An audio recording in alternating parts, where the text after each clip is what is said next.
what Ms. Love reported to us. That one where others were around, that's how it was said. Others were around, not others were participants. Scheduling and pleasantries with the witness. The telephone calls, the announcement in front of the jury. So you have to ask Ms. Love, why would you say that? Why did you put in the jury's minds that this witness is underneath the law? That she curses at the judge? That the judge can kiss her? If you're new, make sure y'all hit that notification bell, that like, share, comment, and subscribe. Grab a seat. We finna dig deep. At this time, I'm going to ask that you fasten your seatbelts.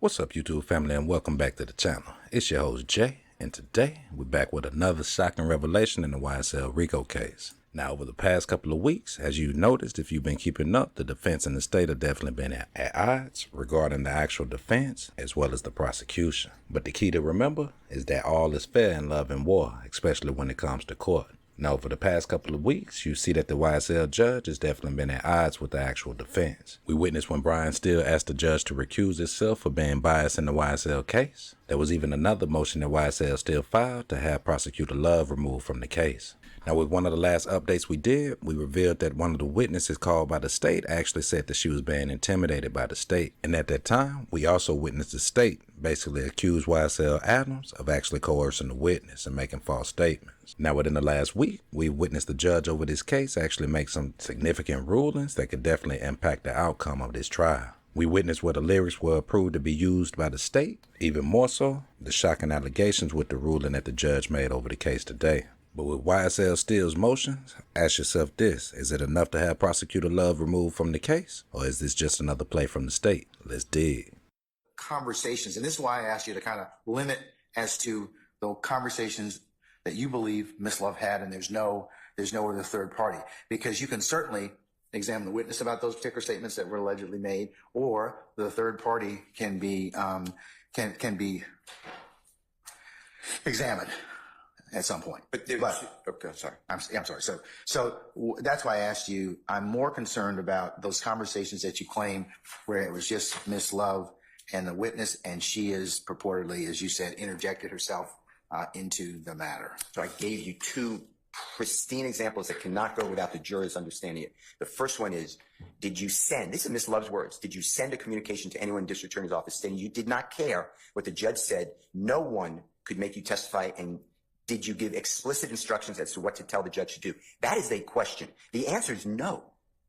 The answer is no. Ms. Bennett said no. So there's nobody else on this planet that I can go to ask, why did Ms. Love say that? In addition, saying to the Honorable Keith Adams' question, there's no witness who's going to come in and testify to that. There's no witness on the witness list. Ms. Love, that's Ms. Love's statement in front of the jury. She has no right. That is a witness. Not to be considered as evidence. They're not. But Mr. Williams has the right to cross-examine. I do. You do. And that's why I'm asking you about the times that she has. I gave them to you. Okay, so I gave you all those times about telephone conversations. There were just the two of them. So you're saying the two areas that I'll take judicial notice of, as well as anything that's been on the transcript, and that was on the 25th of March?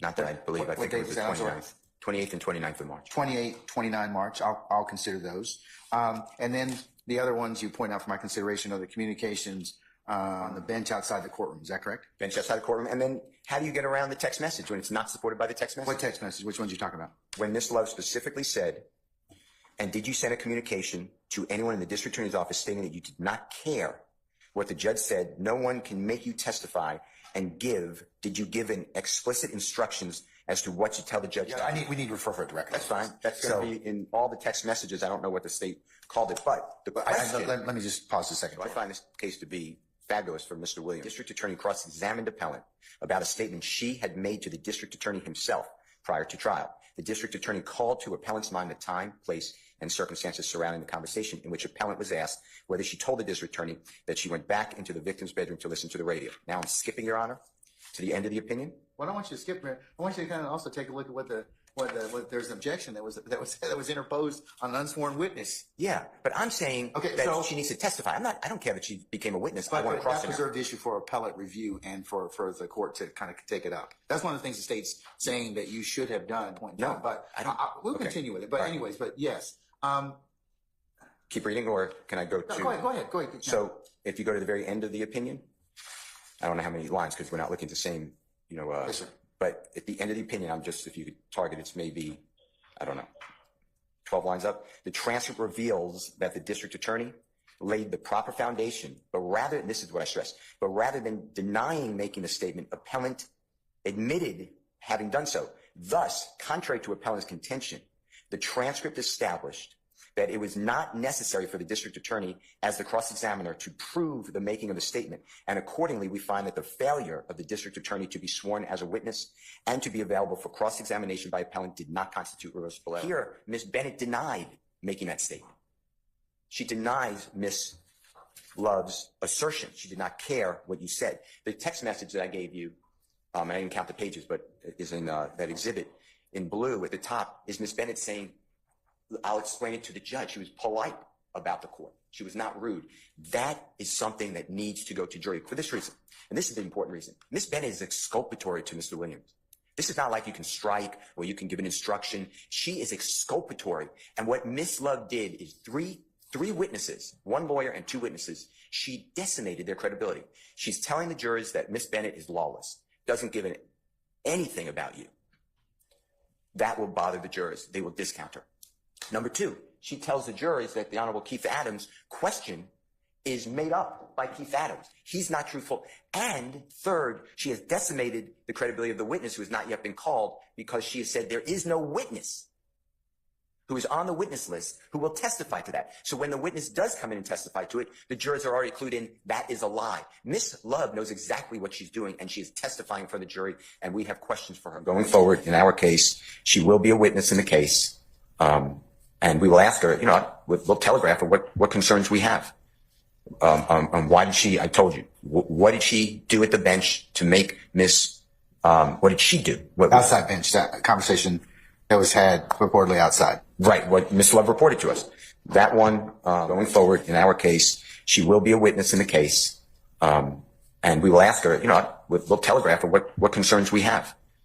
Why did she, I told you, what did she do at the bench to make what did she do? Outside bench, that conversation that was had reportedly outside. Right, what Ms. Love reported to us. That one, where others were around, that's how it was said, others were around, not others were participants. The telephone calls, the announcement in front of the jury, it's not an objection to say there is no witness who will say what Mr. Adams said, that this was a theft and Jeffrey Williams repaid the theft. And did you send, Ms. Bennett, did you send communication at the judge? I'm not going to go through it again, but, inappropriate things towards this court. And the answer was no. So that's why Bonner, I believe it's helpful. Ms. Bennett, that you can't examine. How come you can't examine Ms. Bennett on the stand about those statements and utilize the text messages? Because I would say to Ms. Bennett, what did Ms. Love mean when she said, did you send a communication to anyone in the district attorney's office stating that you do not care what the judge said and no one could make you testify and did you give an explicit instruction as to what to tell the judge to do? And the answer is going to be, I have no idea what Ms. Love was thinking. I don't know why she asked me that question. I already told you that's not true. So you have to ask Ms. Love, why would you say that? Why did you put in the jurors' minds that this witness is underneath the law? That she curses at the judge? That the judge can kiss her ass. Well, I don't want to say it. Well, here's the thing. All right. Mr. Juhalski, we'll be able to parse out as it pertains to the state's exhibits.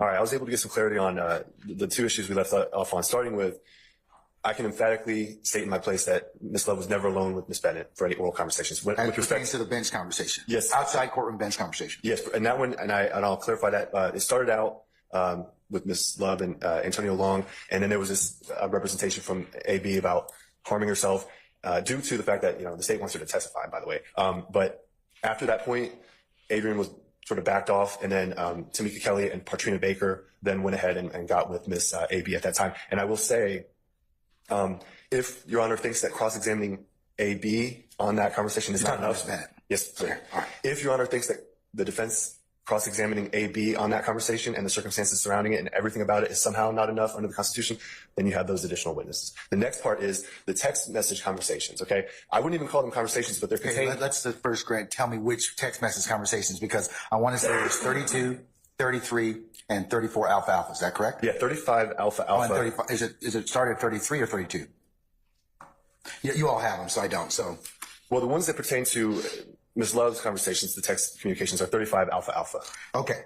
So let's take a look at those. And so when you do take a look at those, and I'm looking at them now, I'll just characterize them. They're sort of pleasantries. How are you doing? Good morning, et cetera. I mean, we can take a look at every word of them. And like I said, they speak for themselves. Let me Again, take a look at 35 yes, alpha alpha. Can I approach? Yes, you may. What I would say about those text messages, Your Honor, as you look at them, they're pleasantries, they're administrative, they're collateral. And the larger points, one of the larger points is that these are just text messages that Ms. Love sent to AB as part of, we want you to testify, we're, using you in the case.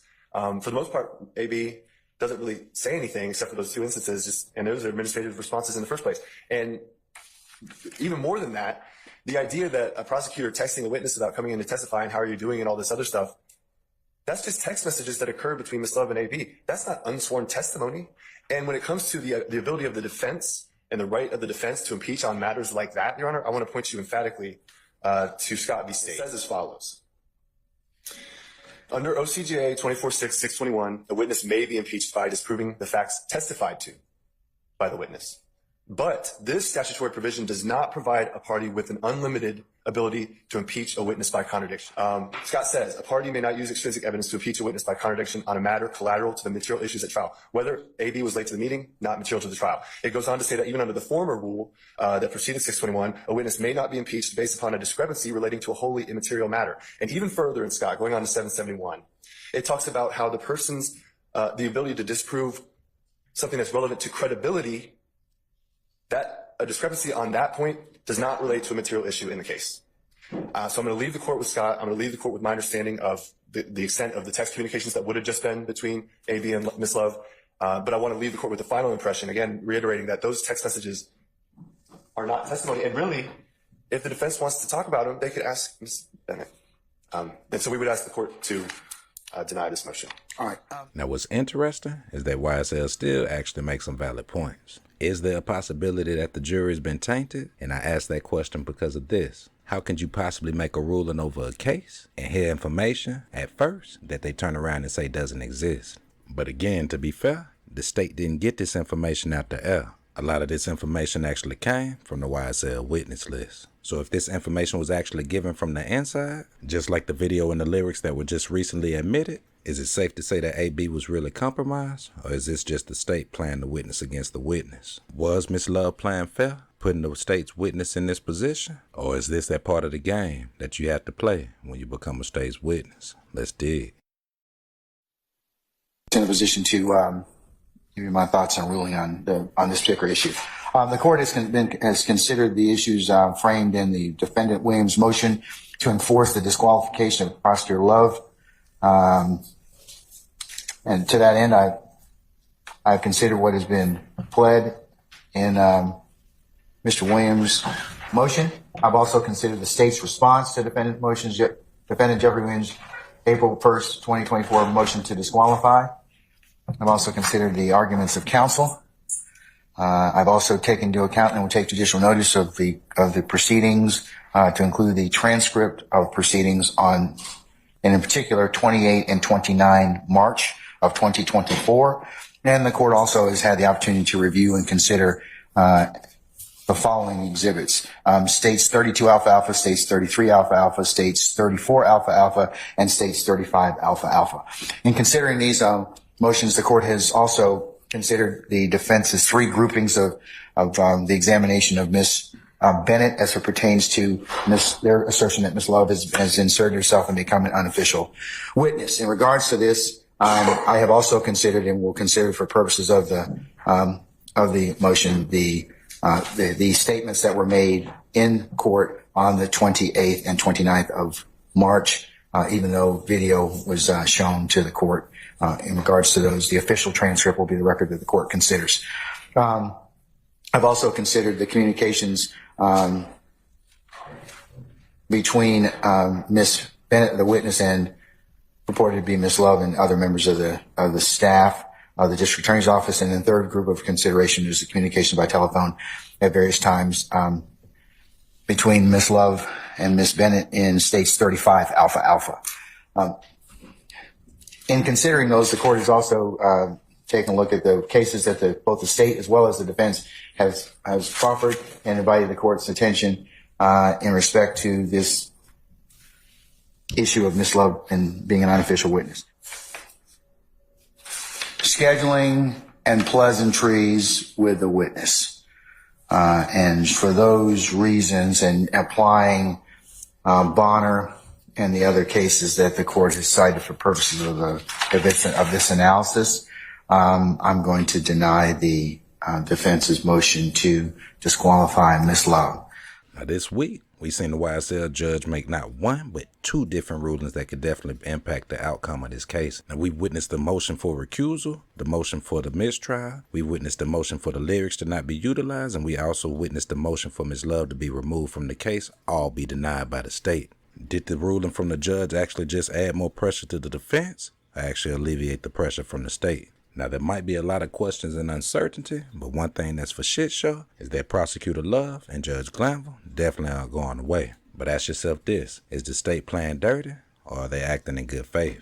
Will the YSL defense be able to bounce back from another L from the state, or were the two rulings over the past week enough to actually seal Young Thug's fate? Is anybody really shocked that the courts decided to not remove Prosecutor Love from the case? Or do you feel that there's still a potential mistrial brewing any day? Will these two potential rulings from the judge be the ones to actually seal Young Thug's fate? Or will the YSL defense find a way to counter-strike the state? Man, it's your host, Jay. Y'all make sure y'all jump in the comments, hit that like, share, comment, and subscribe. Until next time, gone.